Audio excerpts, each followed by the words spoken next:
Hi everybody, this is Richard again, and this would be my formal introduction to the vinyl community. I've already done 2 videos for competitions, but I want to introduce myself properly this time. I've been listening to music since I was about 7 years old.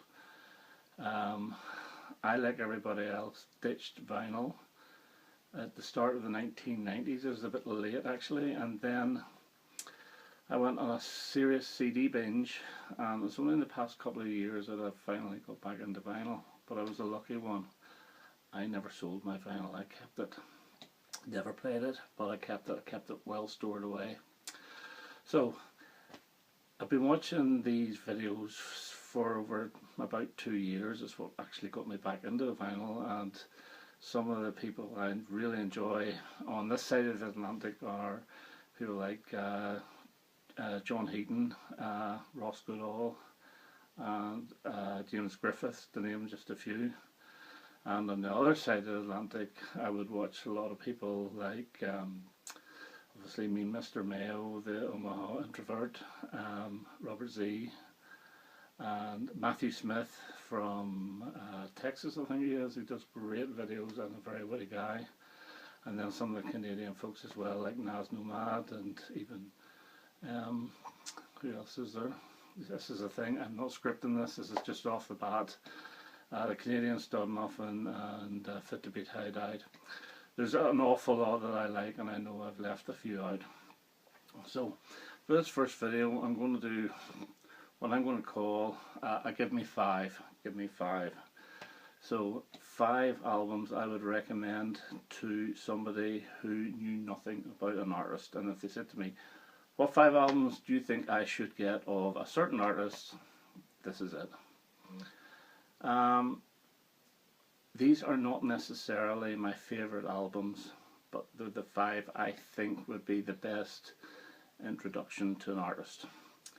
And the artist for today is Lou Reed. I'm not going to do Velvet Underground, I'm just going to do 5 Lou Reed solo albums. So the first Lou Reed album anybody should have, in fact everybody should have this because it's an absolute classic album, is 1972's Transformer album. This was produced by David Bowie, and more importantly actually by Mick Ronson, because Mick Ronson did all the strings in this and should take an awful lot of credit for the sound of this album.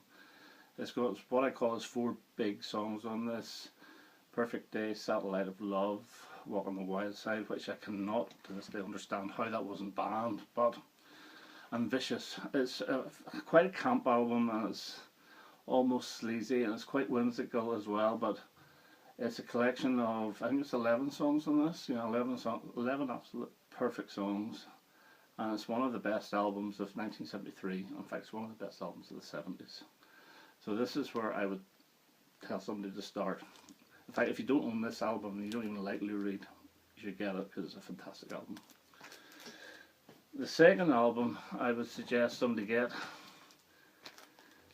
is from 1989. This is what they call his comeback album, called New York.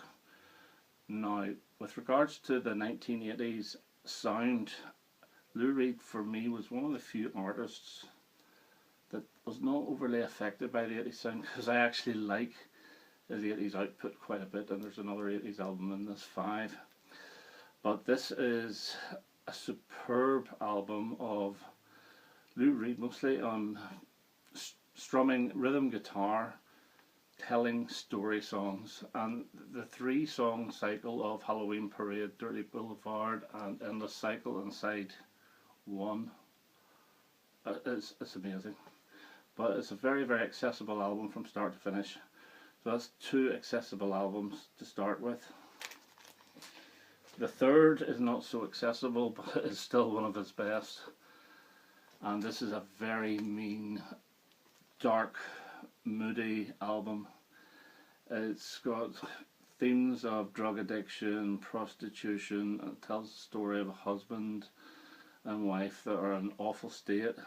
And there's a song on here called The Kids, and where you hear children crying for their mother, because apparently whenever they were wanting to record a child crying, the producers or whoever gave the authority to tell the child that his mother had died, which is a very cruel thing to do. So hopefully that child got plenty of candy and sweets and so forth afterwards to make up for it.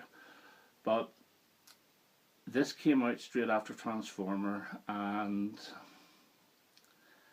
it was the highest charting album for Lou in the UK. But it charted on the sales of Transformer, on the strength of Transformer. People thought this was Transformer 2.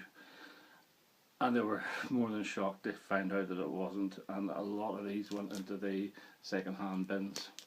Side 1 has the more upbeat, punchier songs. But it's side 2 where this one really comes in with Caroline Says, The Kids, The Bed, and my favourite song on the album, Sad Song. Only 4 songs on side 2, but fantastically read.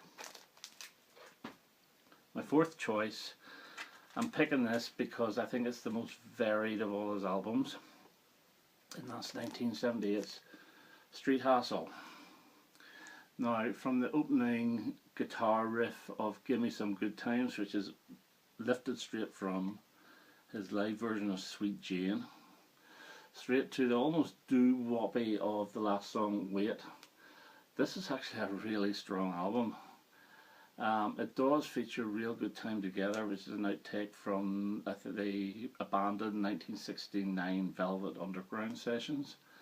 And obviously Street Hassle title track is an epic. That's about 8 or 9 minutes long. Very string laden, very violin-y laden. And it was covered by, I believe, Simple Minds on their Once Upon a Time album. So it is a lot more varied, and in this one he actually tries to sing, which he doesn't do very well, but it's still a really interesting listen, and I would recommend this as well as one of the first few Lou Reed albums you would buy.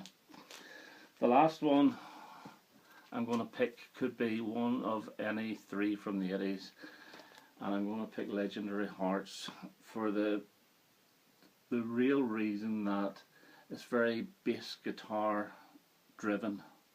It's almost that the bass guitar is like the lead instrument, and to understand what I mean, if you actually listen to the title track, the outro to that, it's almost like the bass is playing the lick on the way out. It's got full of great songs. It's in his talking, singing voice. By the way, he's not really singing too much in this. It's more that rhythmic talking that Lou Reed does, because really he can't sing. But some fantastic songs like Legendary Hearts, Powwow, Rooftop Garden, and Turn Out the Light. Excellent album from 1983. So those would be the 5 Lou Reed albums I would recommend to start with. There are others, and those 5 would probably be my favourites this time.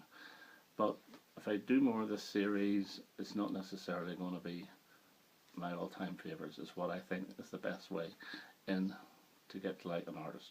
I will say about Lou Reed though, he's one of these artists that you have to be in the mood for. If you're not in the mood for him, he's terrible. If you are in the mood for him, he's one of the best guys that ever walked this earth. So anyway, hope you enjoyed that video, and I'll see you all soon. Bye.